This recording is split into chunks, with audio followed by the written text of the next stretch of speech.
Coming up on Verse Chorus Verse, stay tuned. Because if there ever was a DL 10 out of 10 that was going to get Rachel and Evil to give a 2 out of 10, it's this one. Prepare for vulnerable DL to get his feelers hurt. That's next.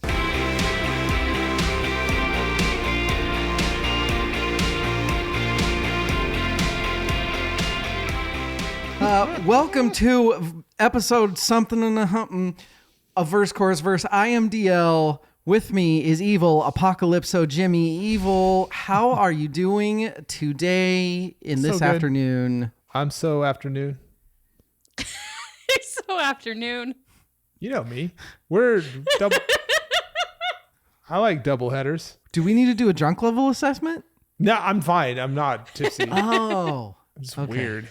I'm trying to match the album that you picked in weirdness levels. Oh, yeah, this is going to be Not a long really. one. We also have with us Rachel Whitelist, double episode. Rachel White Lips Kissed, the Japanese lyrics version. Polio, you know what I mean. Rachel, how are you? I'm good. I do know what you mean. You guys are fun right now. You're You guys fresh should out of always- picking on nerds from 1988 with that sweater on. 1989, and thank you. You look like Bradley Cooper in the fucking Wedding Crashers. This is going to be a fun one. Rachel, what was the last episode that you did? Whatever happened last week, I don't know. It's all a blur, David. Break it down. Break it down. Yep, Break was it the down. Three Yes. songs to be broken. We're going to be busy this month. Evil, you're going on vacay. Leaving, Boo. flying on a peacing jet out. plane. It's Excited gonna for you. suck. It's Will you gonna be back terrible. again, though? That's the big question. Ooh, Don't fingers know. crossed. Don't I don't know want to when take I'll your be back workload. again. Another reason that we're going to have to miss some stuff this week, this month, Yeah. is because Rachel and I are going to a certain music festival to do a little press at. Yeah. In a couple weeks, we're going to be in Boise doing Tree Fort, huh?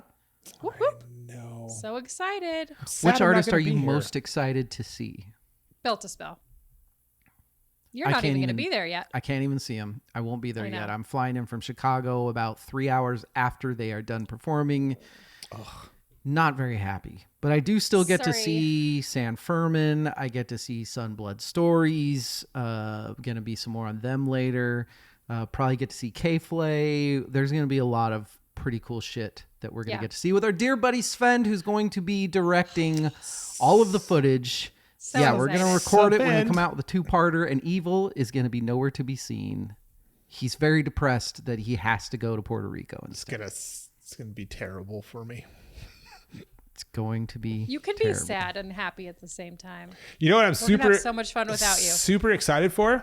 They have these nighttime kayak adventures through these bioluminescent bays. That's gonna be super cool. All glowy. Nighttime?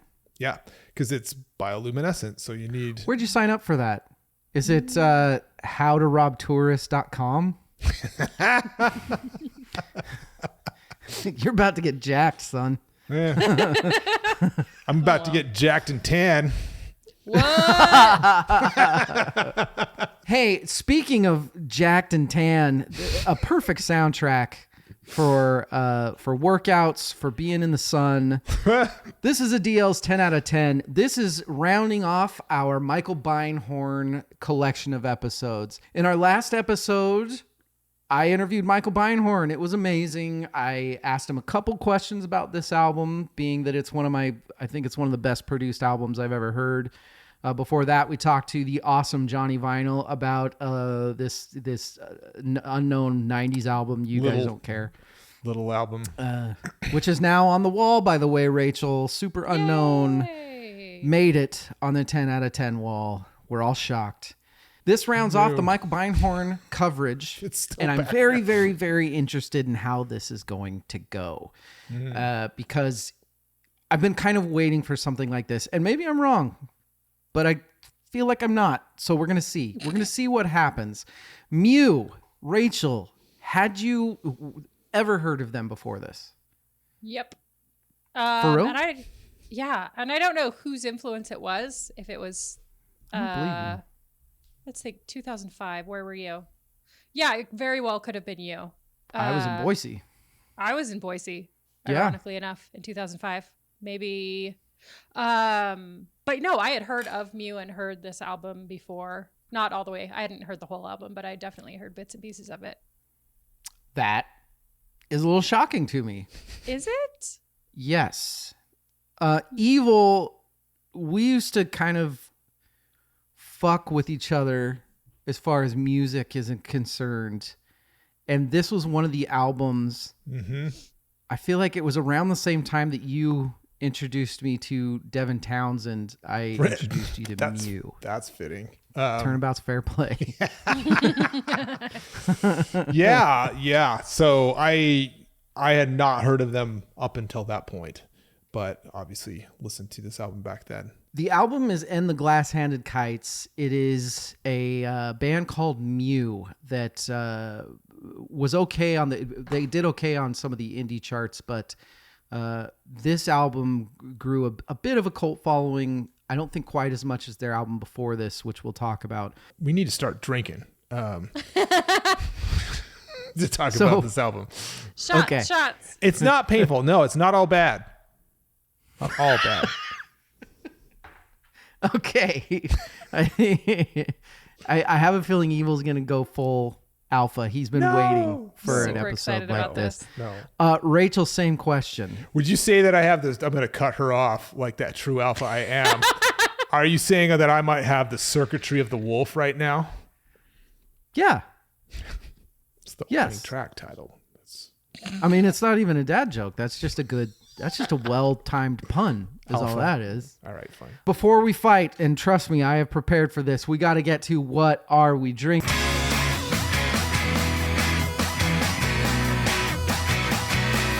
Let's start with you, Rachel. I saw something that I don't think I've seen since the mid-90s. It goes with my outfit. It's brisk. That's not what I just, and I Do you said remember no. their commercials? They were like claymation. They were like Brisk, Peter baby. Gabriel, weren't they? Deathmatch. Yeah. They were like Yeah. Deathmatch. Yeah, it was like, it was Rocky. It was Yeah. a play on Rocky. Yes. Holy shit. Yeah. It's like Fucking Rocky Ice-T. meets California Raisins. Yeah. But what I'm drinking for alcohol is lots of things were not in my fridge. Any sort of thing to mix alcohol with. So I have iced Weren't you coffee. an English major? Fuck Because off. that was a sentence for your Here's ass. the thing. Fun fact is I took a little napsies. I set my alarm for 55 minutes ago, woke up, and then like 10 minutes later, 9 minutes later, you were like, hey, you want to record? And I was like, sure. And so in the last... You could have said no. No, I want to hang out. It's just iced coffee in Malibu. What's the ratio? I mean, probably 2 ounces of Malibu, and then the rest is... You don't know. I don't know. I just take it and pour it. I'm not evil. I'm not. I Or didn't get are hired. Oh, everybody's on one tonight. We are. Evil, what you got? It is okay. Number one, I got this stuff here. Can you see? What is that? This Tabasco? is no. It It's is- like looks like a condiment. It kind of is a condiment. It's a drink condiment. Vegetal de la Grande Chartreuse. So this is the stuff. Turn the label forward. Oh, This is the stuff the Carthusian monks made before the liquors. It's the actual health longevity tincture with all the same herbs and spices. I tried to make something last wordish. So I'm just fucking around, really.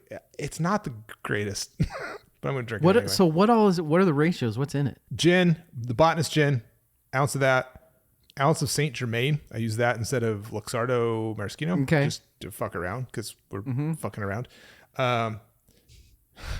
Lime juice, ounce of that.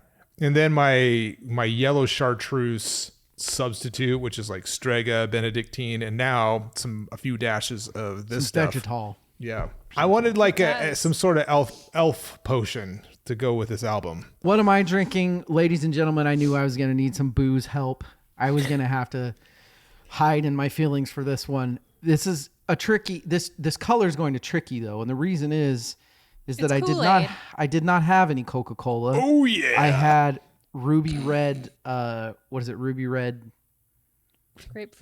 What's like a squirt or squirt, ruby red squirt. Yeah. Okay. But this is essentially, instead of Coca-Cola, it's Squirt. It is a Long Island iced tea. Oh. Ooh, it's So smart. it's I more like like an AMF or a Yes. So we've got our now I did make a double because Jesus Christ. you got to make a double Long Island, right? So I've got a little left over. You were here too, but preparing yeah, for You're really leaning into God. this alcoholic thing this year. You have no idea. So we do. We have an ounce of gin, ounce of tequila, ounce of rum, ounce of vodka, ounce of triple sec, some lemon, some simple syrup, and some ruby red squirt. Okay. And you know what? Good Lord. I bet it's really good. It's amazing. It is so amazing. I taste zero alcohol. It tastes like juice. Dude, Long Island's make no sense. They make no sense. The glass-handed kites, Yes. they're coming. They Let's are. fucking They're rock here. out. We're going to take a break. We'll be right back.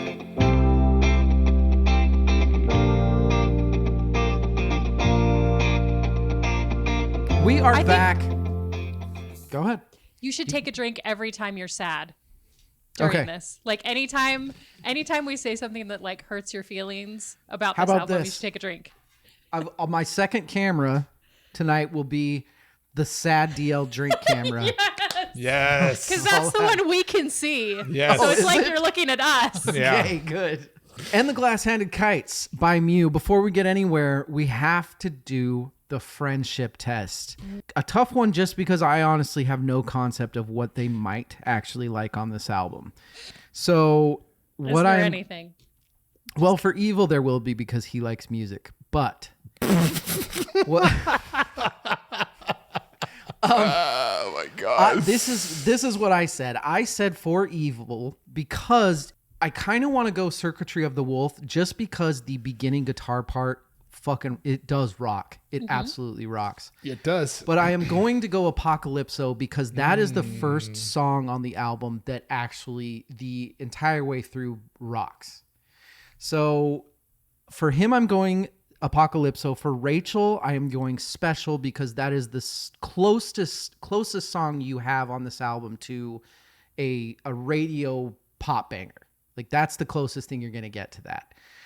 Rachel, what are our favorite songs? I also picked Apocalypso for Jimmy for the same reason because it was the hardest. For you, my friend, I picked A Dark Design. Interesting. It sounded like you. It sounded like a little funeral music. It sounded sad, and I thought that's something you might want to lean into. So that's where it's starting. Oh. Gonna be a really long fucking day. Your poor family. Maybe I'll record a Rolling Stone episode after this to That would be really amazing. give You you. should record something. I Don't, should. don't waste this. I should. I'll pull a Jimmy and do a fucking what was it? A wisdom teeth. Oh, dude. How to make your cocktail cold, or what was it? Wait. I don't know. Evil. What are our favorite songs on this? album? You stole what I picked for Rachel. Special. She's special. Ah, Also pop banger. For you, this is the hardest one because fuck. What do I pick? There's so much going on here.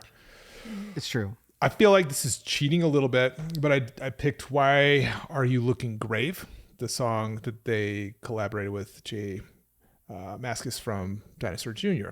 that's a good guess. Did you know that he's actually on 2 of the songs on this album? No, He's on not an listed- Envoy to the Open Fields as well. Not listed on one of them. I did not know that. Yeah. But no, that is a very, very good guess for that exact reason. I do have more to say on that later.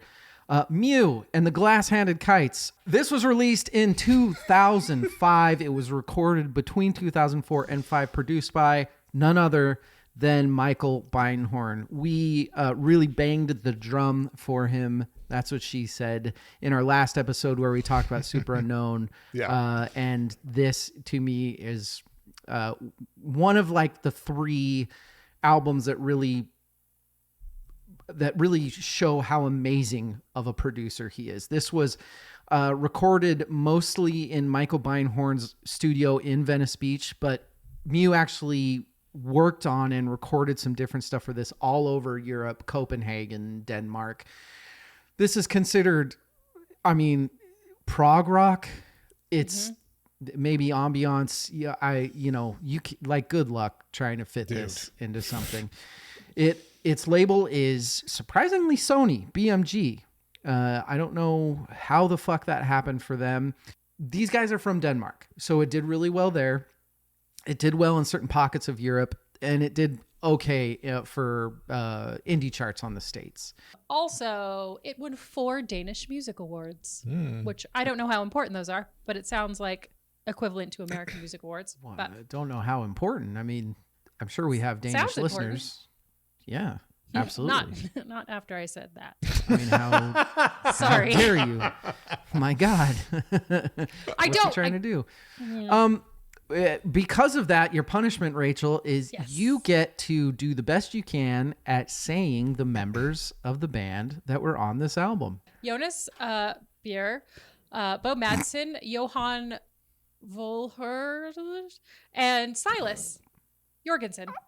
I think that's pretty fucking good. Those are pretty. The first names are pretty easy. This album is an album for me that you don't hear anymore. It is something more than a concept album. It is I don't even know. I hesitate to call it like a rock opera, but it is a album that is built from song 1 to the last song to try to flow in together in some form of storybook style. When one of my favorite things about this album, one of the reasons I love it so much, and I really think Beinhorn has a lot to do with this, is for an album like this, there has to be so much pre-production. There has to be, this band infamously will not come out with an album less than 6 or 7 years apart because they want that much time to rethink what they're doing, to concentrate on each individual part on songs and come up with an ideal for what they want things to be. There's actually like an hour documentary floating around that you can find on the making of this album, which is it's literally just them in studios traveling around. You're shaking your head. Did you watch it? I watched most of it. I did struggle because I was trying to do it while studying, and it was, I'm not hip to a lot of foreign languages. No, it was subtitles. Because subtitles, yes. Most of it was not in English. So Evil, I don't know if it's just a response to the way the world has decided to go, but you have kind of evolved, or the opposite of that word, into only wanting to rock your face off over this last season. Yes. So how much did you hate studying for this? Tell me what your thoughts are on this album. Okay. Out of the gate, it's wildly creative, and I love that. I love how much they're like pushing the boundaries of like song structure and album structure too. Yeah. But that is both a strength and a weakness to the album for me, in terms of studying for it, because it's over an hour. It's like an hour and 70 minutes. Yeah, it's like the Spotify. So did you all listen on Spotify? Right. I mean, so it includes the track with the Japanese version. It includes the Japanese lyrics one, and then the after forever and ever, whatever. Yeah. Here's the challenge studying this album: is it's almost impossible to listen to it in chunks. Like, this is a whole experience, like start to finish. And so I feel like it is a musical work that is greater than the sum of its parts. And when you start like picking out songs individually, then it doesn't work as well. And that was a big challenge for me. The fucking falsetto head voice, I can only take so much of that. That's just a I'm not saying it's bad. It's just a personal preference thing. And so I an hour can of that very at a much time. understand how the my life. lightness of this guy's voice Yes. consistently. Yes. I can see how that would grate on somebody. Yeah. For sure.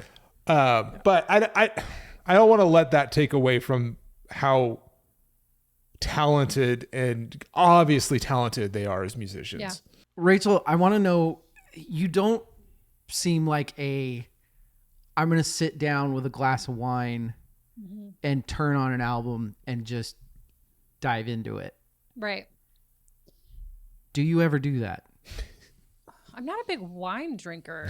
I think you understand what I'm saying. That's true. I love wine.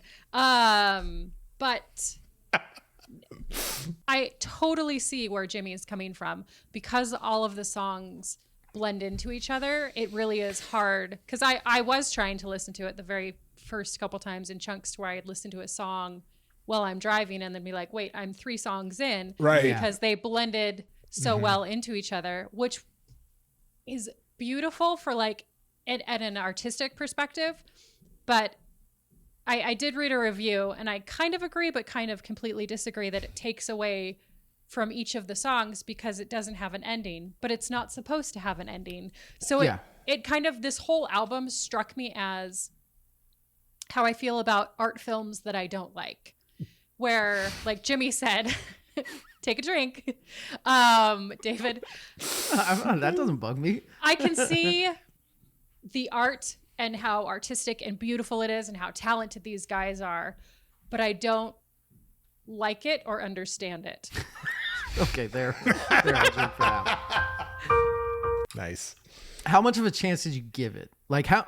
That's I guess listened you to it you didn't so many times. you didn't I answer my promise. question. Did you sit down with it and just Yes. track one to the end? And I just, did one time listen to it back and forth. I let it come back so many times in this relationship where I was just like, you're an idiot.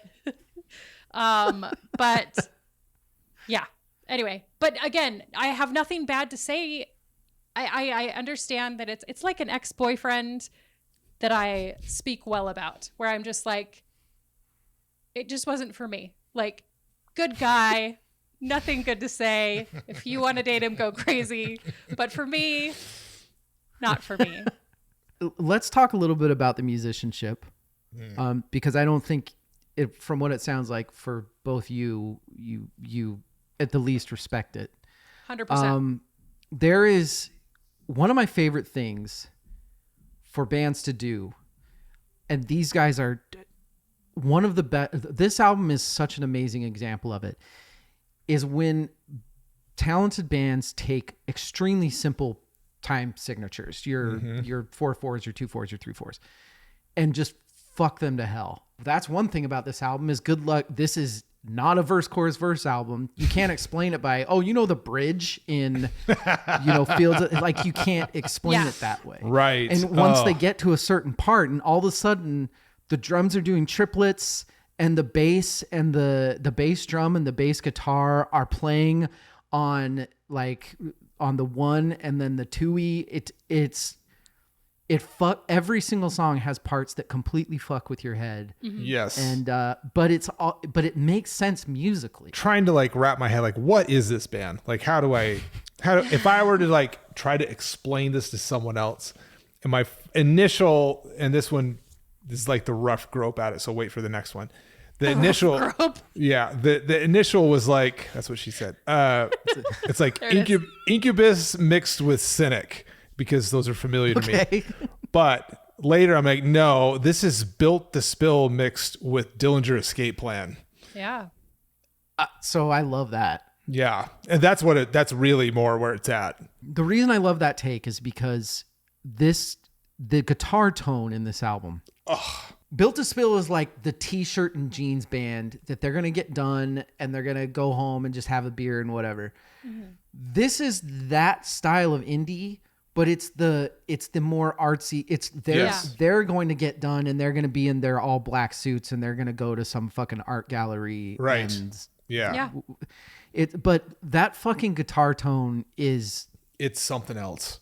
It is. It's Yeah. straight out of it is such a Doug Marsh guitar tone. Mm-hmm. This is the hardest type of album to do. You need like 1 year where you're going to space it out, and like in 3 months you're going to go back to it kind of with this album. Mm-hmm. And I knew like you were saying, because I agree with you, Rachel, to try to get into this by like, okay, I'm just going to hit on shuffle and try to go work out or something. Like there's no way in hell Yeah. that you can do that with this album. Shuffle doesn't work. No. I mean, it works for like somebody like me, but that's just because I know the album like the back of my hand.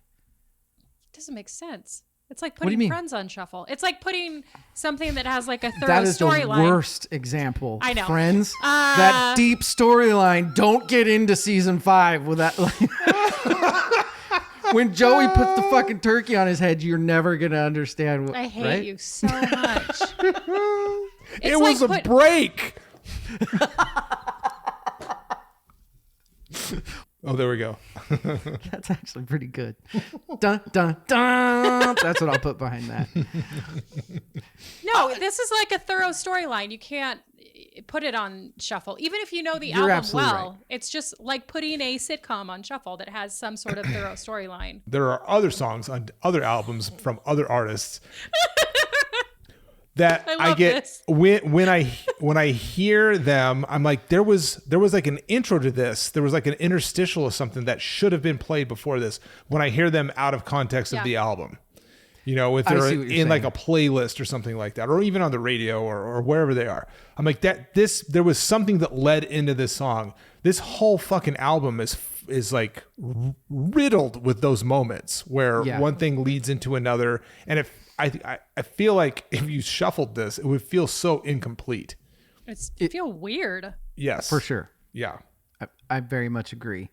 like are Ross and Rachel together now, or are they not? I don't know. I can't tell. Exactly. Was the first 12 seconds of this album the biggest cock tease that you've ever had in your life? That's a good. Yeah. Yes. No, I'll just say yes. My answer is yes. It's my final answer. I'm not going to phone a friend. I personally, but it might just be biased because I like the music so much, think that the lyrics are extremely, extremely poetic. Yeah. We've talked about it before, but there are times where I think that the syncopation came first, that he was looking for specific vowels and specific connotations before Yeah. he came up with the words. The long explanation, the music is so weird and there's so much going on. Like we've said, like it's almost like sometimes the instruments are fighting with each other just a little bit. So it like the broken English doesn't bother me at all. I think it's great. I think it's really beautiful, and I think it fits with the art vibe. We're not really supposed to fully understand it. It Yeah. doesn't sound like broken English because it's so well written, and you can tell these guys are very smart. There's like an innocence to the lyrics, like a simplicity and innocence. And I didn't even think about, like you said, like, you know, English is not his first language. I'm like, well, of course, that makes a ton of sense. So cue the dad joke. Would you say that this is written in Danglish? Goodbye, Denmark. Thank you for listening for the last 4 years. We appreciate you. I think that's why this is part of why it feels so otherworldly to me. Is like I don't think like how these lyrics lay out in probably the structure of a different language model in his head. His Yeah. mother tongue is a different language, which means he thinks structurally slightly differently. Yeah. With different poetry and different, Yes. Yeah. different arts being brought up on. He's so much about the like darkness of night and the snow and the cold. Because it's written in sort of I put this into Google Translate and this is what came out sort of way. It almost makes you, if you're looking at the lyrics, analyze it more. Because like in Why Are You Looking Grave, your mouth is hiding, you've got smiley eyes. Like your mouth is hiding. Like, what do we mean by that? Like it makes it, like I said, kind of more artsy and more thoughtful. Yeah. Because you're trying to figure out exactly what he means twice.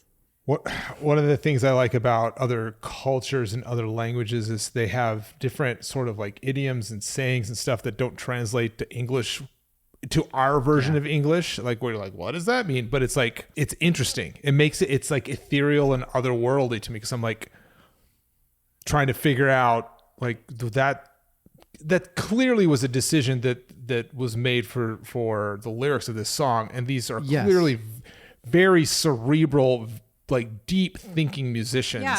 Even to his look, there's this innocence that it's just this, but it's not timid. No, Like that's the thing. He actually, he looks, I'm not going to say swagger, but like I've seen him live in Seattle and it was fucking amazing. And just him standing with perfect posture, and he does kind of have that like the arched eyebrow thing that's almost like a half confused, but there's a confidence in this band that where this music could be timid, it doesn't feel timid because of the confidence. There is a confidence in them that is woven through it that you still appreciate, like the delivery. Yes. And I feel the same way, like the inverse of that. I feel the same way here. We can talk about the rest in awards and categories. You guys have kind of taken it easy on me so far, and I appreciate that. Just wait, buddy. Yeah, I'll be waiting. We got to get to the awards and categories. We'll take a break. We'll be right back.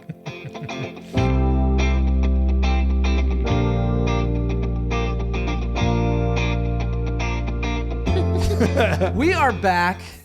It's time to get to the fun parts. The David Crosby Meh Award for bad reviews. Yes. Ooh. Rachel, go ahead. It's just your I was review. just saying, I get go it. ahead and give your review. Yes. Here's the title of the review is Mew overrated. I have lost bot games with him. He does not synergize with bots. He can't shred objectives, and his regular attack is just a tickle. It's hard for me to say that he is an S tier when he loses bot games. I never lose bot games as Doosidooey or Greninja. So that's a Pokemon. Pokemon. Right? Yeah. Apparently there's a Pokemon named Mew. Yeah, there is. So most God. of my bad reviews were that. The DMX Award, what makes this unique? It's kind of an LOL for me. Like this is such an incredibly unique band that I've never heard anything even close to anything like these guys. Even coming up with influences was hard. Like I definitely hear the guitar tone, that specific guitar tone, but other than that, it was very hard. That's what she said. Rachel, what about you? I have 3 sections on this. Love it. Innovative sound, conceptual cohesion, and artistic vision. Their approach to music, their creativity, their experimentation, it gives them Unconventional polyrhythms out the bum. Yeah, it gives them this original and innovative sound that sounds simultaneously like everything but nothing at all at the same time. Even the guitar tone, even though I have heard like similar, like we referenced Built to Spill, like that's close, but this is still unique. It's still its own thing. So even in the familiar stuff that I hear, they definitely have their own take on it. And even in the style of music this is to hear that guitar tone in it. That as weird. well. Like the approach, the attack of the guitar is different. Even if the tone I've kind of heard echoes of elsewhere, the attack of it's very different. God, man, they're its wildly violence creative. does not. There's a animosity in the guitar that doesn't. It's weird to hear in this style of music. Yeah, and I think at least in some of it, it's a baritone guitar, which is I've never heard that tone on a baritone guitar before. Yeah. So that alone is something new. It's like a new variable. And I'm like bleeding into my next answer for the Mark Lanigan True Rock Star. It's the wild creativity. They're just fucking so creative. Yeah. Rachel, over to you for the Rock Lanigan Mark Award. Perfect. The Rock Mark Star Lanigan of the Day Award. You're drunk. And I'm going to play off of that a little bit. Their creativity. It's like everybody came in with an idea and they're like, you know what we should do? All of them. Let's do every single idea at the same time and see how it sounds. And for some reason, it sounds amazing. It works so well. It is a little fever dreamy at times. It's a little fever dreamy the entire time. But It's still, it is. You killed Evil. I already said my Mark Lanigan one, and that's that they're the typical people making music like this are these timid. What's a non-canceled word? Are these timid Introverted. cucks? Introverted is a good one. Are these timid What's a non-cancelable word? cuck, right? Let's just settle on cucks. Yes. No, it's this timid. The typical people that make this music are timid. They are meek, arched over backs, wearing scarves. There is such a confidence in these guys. Yeah. That I love it, and I think it is very, very rock star of them. Overrated, underrated, or properly rated. We're not from Denmark, so it doesn't really. It's hard to apply this. Like I obviously, because of how brilliant I think it is, I think it's massively, massively underrated its entire existence. Right. But I would think that for you two, starting with Evil, the answer would be different. In its time when it was released, probably underrated. Wasn't even on my radar. I would say today it's properly rated by people who know about it. That's a good answer. I feel like it's still fairly, at least here, it's not a well-known album. Like the only through line of knowing about it is through you. Yeah. I've never seen it anywhere else. I also think it was properly rated. Just I'm curious sorry. if you I'm wanted to know sorry. what I Rachel, thought. Yes, how David. rated do you think this is?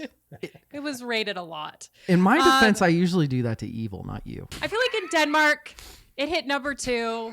It was, people liked it there, and I think maybe That's a good point. I don't know other movies. I'm alcohol. Hey-o. I can't taste the alcohol in the drink, so I've been drinking it like it's coffee. So can't taste the alcohol in the drink or the pills. Oh Jesus! Brought to you by Jell-O. It was a Mew, fun run. ladies and gentlemen. There's always room for Jell-O, right? Yes. All right. Ooh. I think maybe it was overrated in Denmark, but I don't know the other music that was happening Okay, at the time. come on. You can't do that.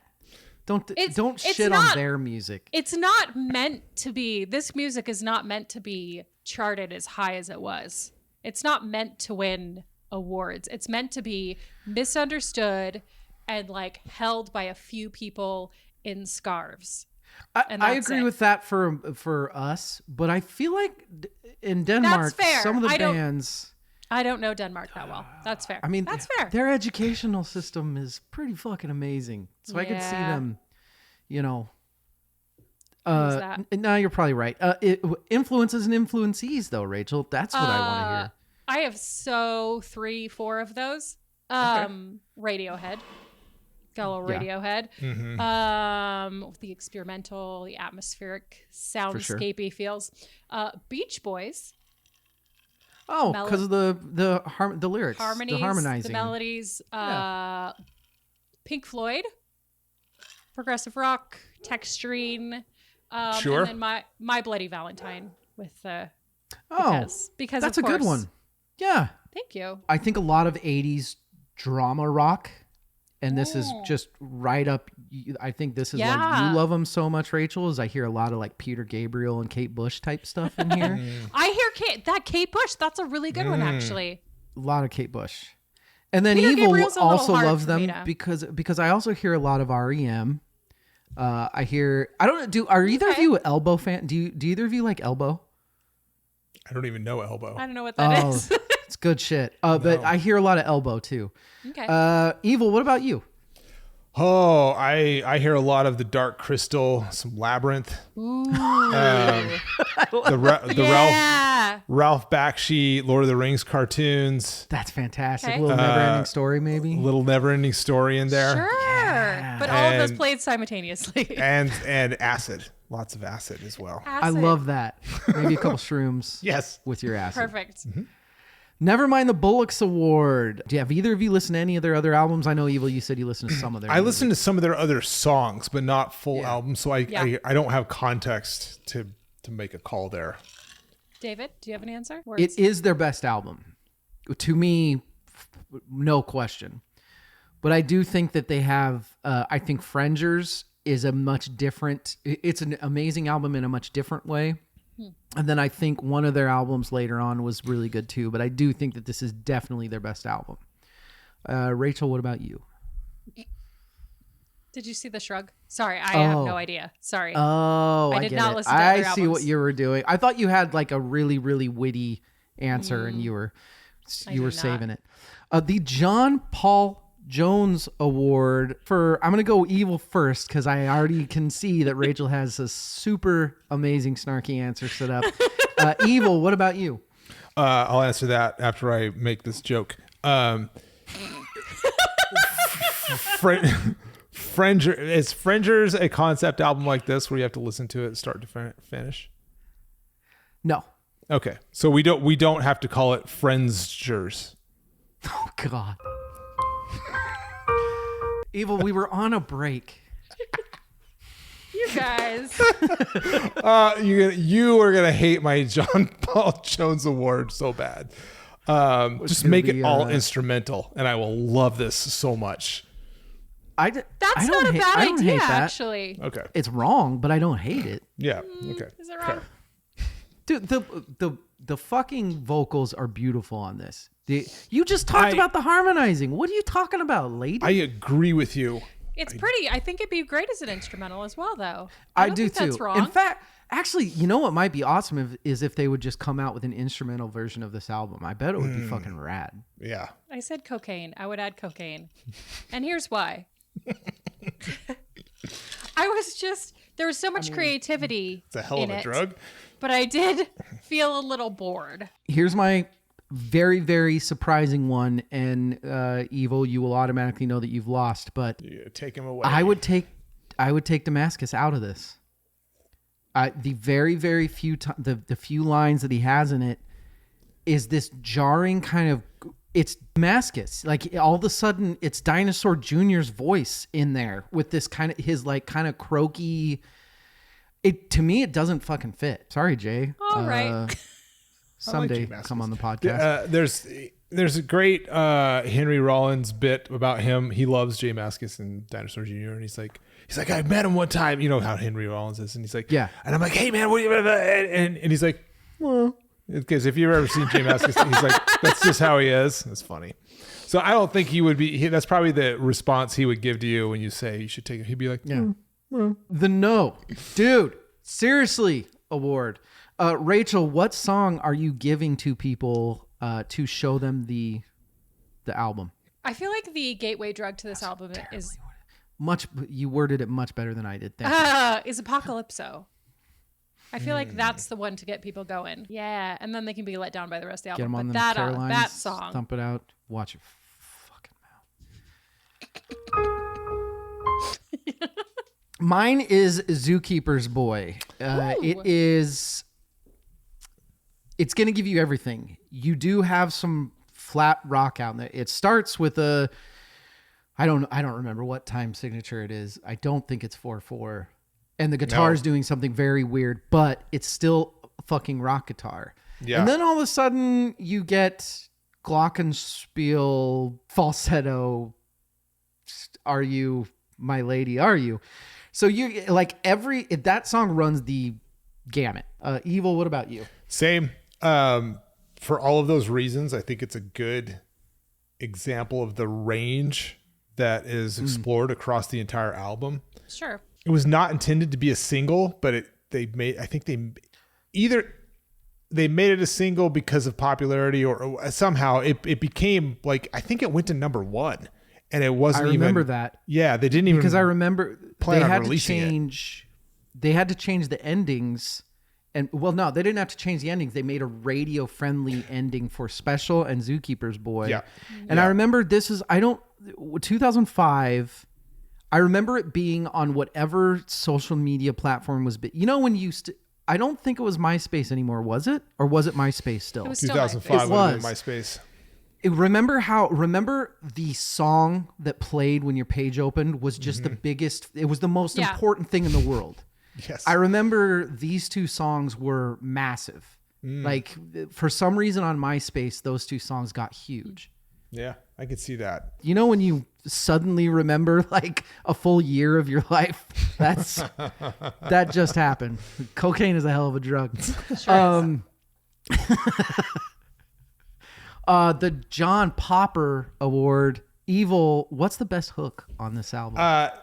So sticking with that same track, the chorus for that song gets like totally stuck in my head. Are you saying you like it, or are you saying it gets stuck in your head? I think it gets He's stuck saying in it my gets head. stuck in his head. Yeah.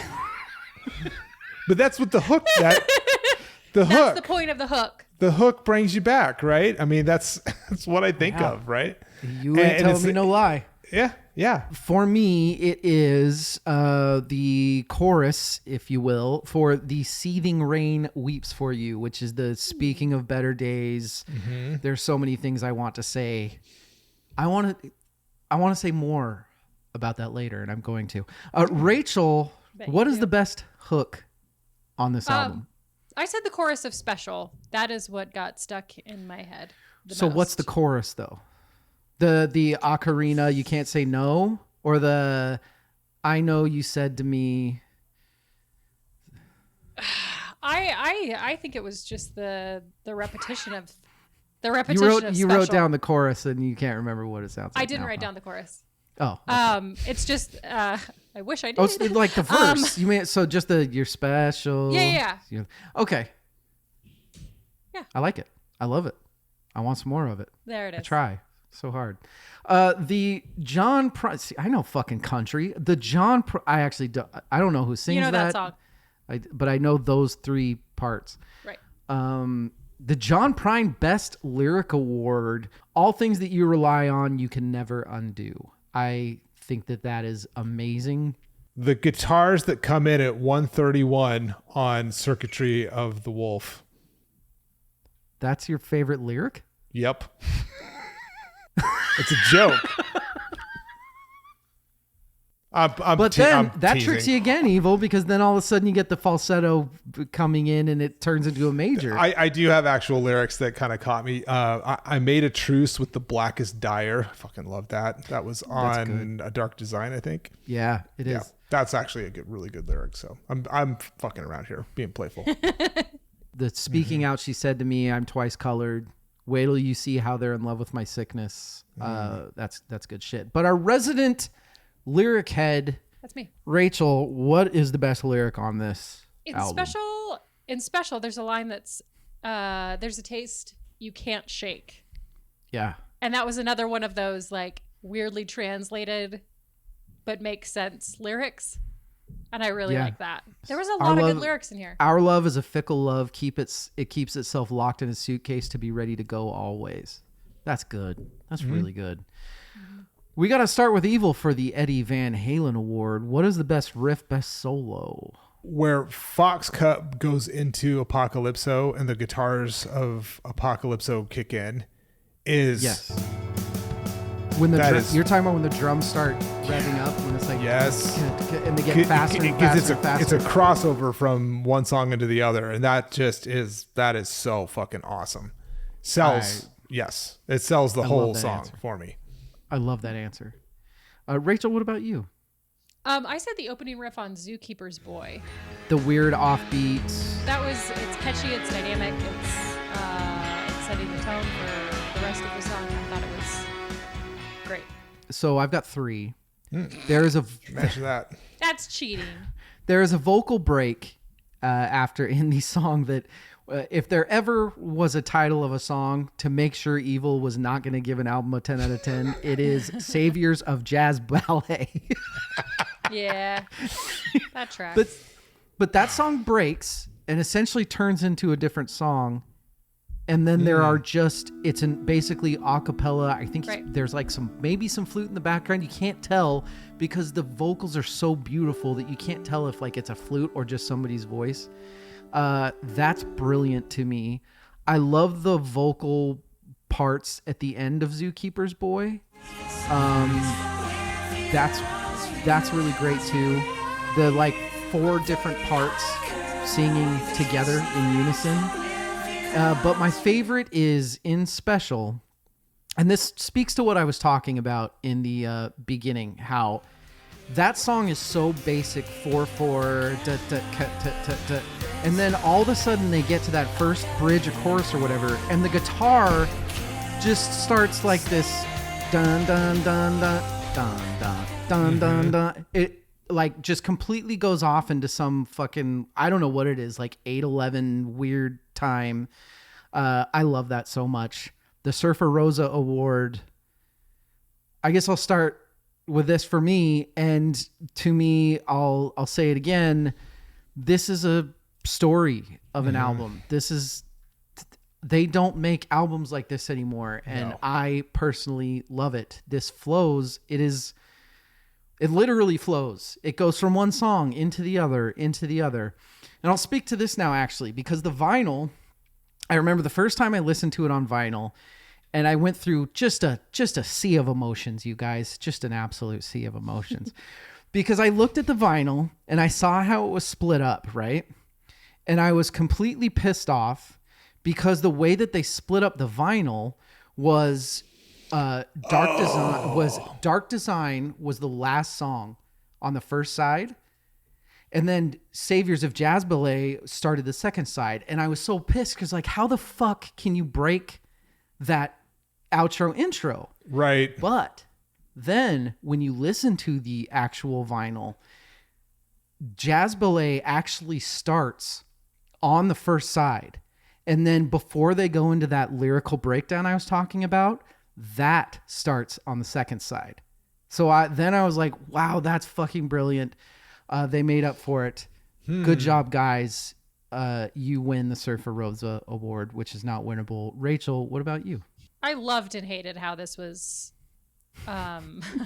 put together, in that it flowed so well together. But with that, there was no climax. There was no come down. There was no exciting points. That's what she said. And that's why he's someone else's problem. So well balanced, but I didn't like the way that it was laid out, honestly. You killed evil again.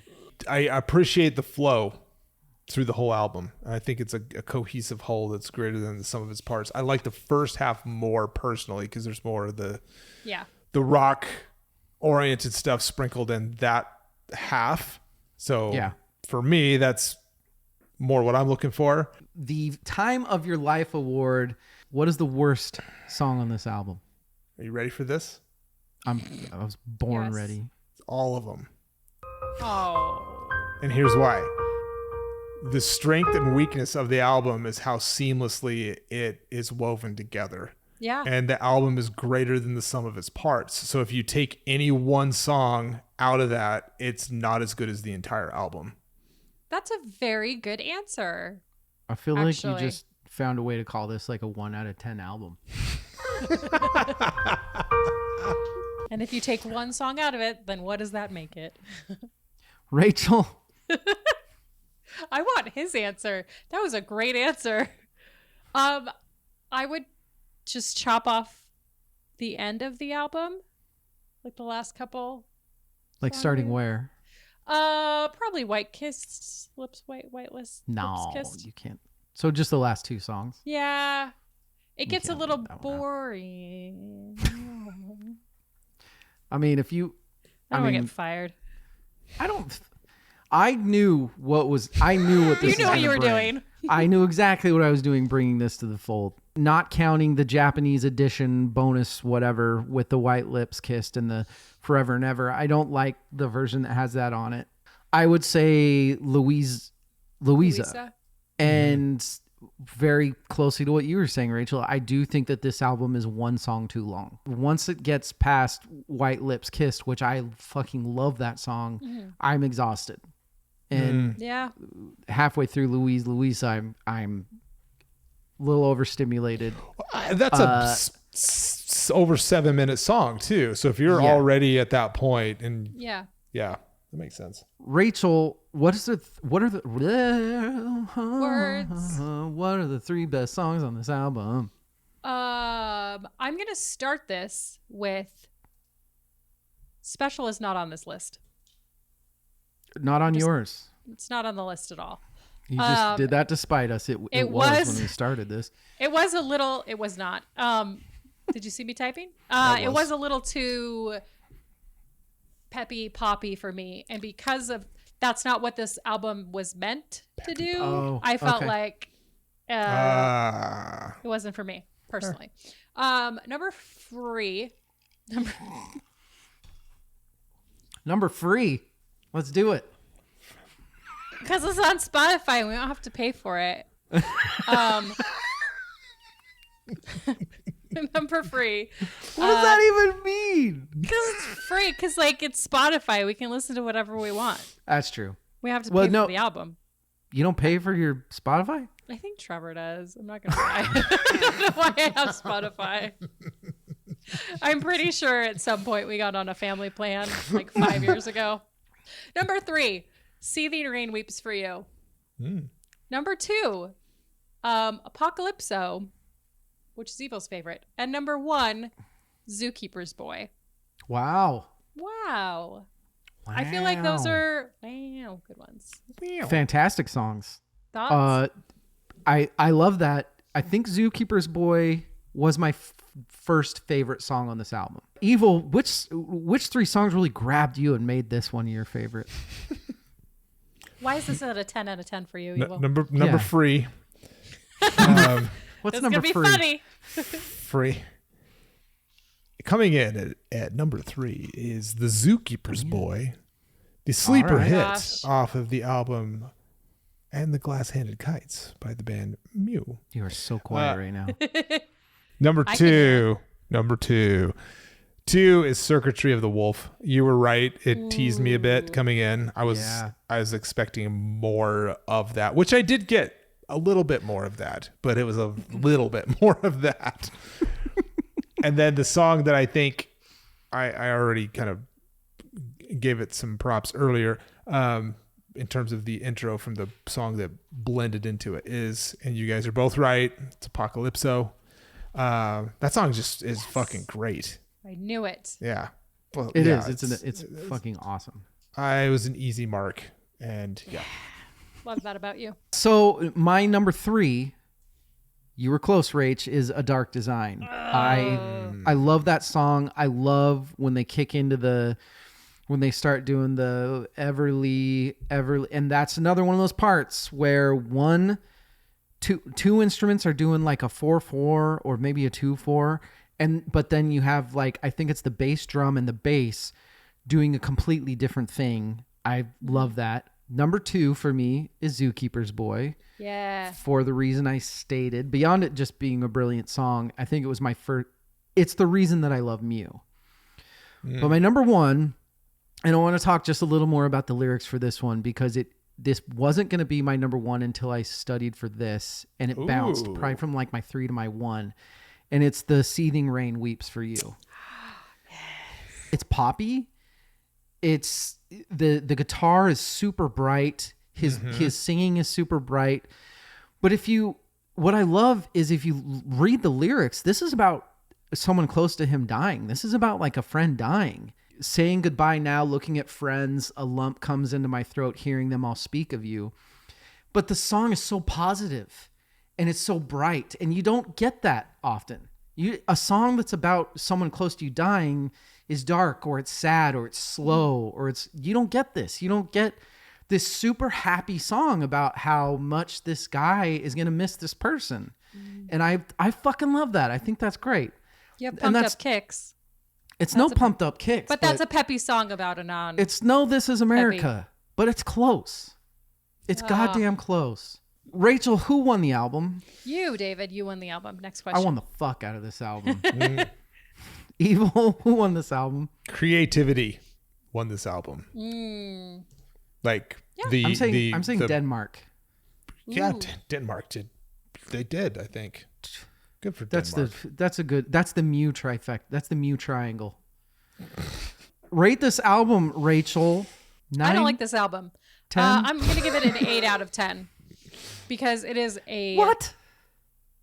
I feel like you don't listen to me when I talk, David. It's a very well done, artistically beautiful album. It's not for me. It's an 8 or 9 out of 10. It's a very good album. I don't like it. I think it's admirable that you have the ability to score something that high when it's not for you. I feel like there's something in me that would keep it to at least a 7 if it was something that I couldn't get into. No, I think it's really, really beautiful. But I'm not going to listen very to cool. it again Yeah. on purpose. If I was rating it on just the songs, if I like split the songs apart and rated the album as just songs, it would probably be like a 7. Out of the context of the album, there is creativity on display. They're technically brilliant. Yeah. It would lose so much if it was split apart like that. I think as a whole, it's like closer to a 9. Wow. Yeah, and this is an album that I think I want to have on vinyl, but I won't listen to a bunch. But when I do, I'll be really into it. The couple times a year that I peel out and put it on and sit back in my recliner with my wine and drink and listen to it like DL has prescribed. I'm going to hide how excited that makes But me I won't that do it you very would do much Stay because seated. it's a fucking lot. This was a lot. This is a lot. that I would very calmly, acting like I'm not freaking out inside, say to Evil, I think that if you bought this on vinyl and like you said, once a year, just sat down with a scotch, I think you'd be into it. I know I will be. That's what it's for. There are movies that are like that for me that I'll watch once every 5 years and I'll be really into it. And then I'll be like, I don't need that in my life anymore for a while. And that's what this album is. Yeah. We know what's coming, right? We know what's coming. I was hesitant because I do feel like this album is a song too long. But the brilliance of, for me personally, Circuitry the Wolf into Chinaberry Tree into Why Are You Looking Grave into Fox Club into Apocalypso into Special into Zookeeper's Boy into A Dark Design into Savior into Envoy. I could keep going all the way to Louisa and say that is a perfect run. I have to give it a 10 out of 10. If my personal opinion thinks that all those songs flowing in together are perfect and it's one song that kind of maybe shouldn't be there, it's a 10 out of 10. It's going on the wall. The wall's going to, Jesus H. We had our last episode, 10 out of 10, got on the wall. We're done with Michael Beinhorn and his brilliance. What a guy. What a brilliant artist. Yeah. Join us next week, ladies and gentlemen, because our interviews for the month continue on. We are done with Michael Beinhorn. We are moving on to our next guest. And next week, oh God, Let's not do that. Let's nope. rewind. And next week, it would have been a funny joke if I didn't include the interviewee. And next week, Rachel and I get ready for her in a G-rated way. Next week, Rachel and I prep by talking 2 albums that one of them and a 94 favorite for It Better Be All of You. And then one of them an album that came out last year. Rachel, how excited are you? Very excited. I was very surprised in listening to the newer album that I was as big of a fan of it as I was. I thought, 30 years would have been enough time for somebody to fall out of favor of something that I loved so much in the 90s. So anyway. Evil, can you fight the Seether? Nobody can. Nobody can, Evil. I mean, I could try, but... I appreciate them both in the utmost for talking about this album with me. 5 for them, 1 for you, or something like that. I was amused. Good night and good luck. Fucking idiots.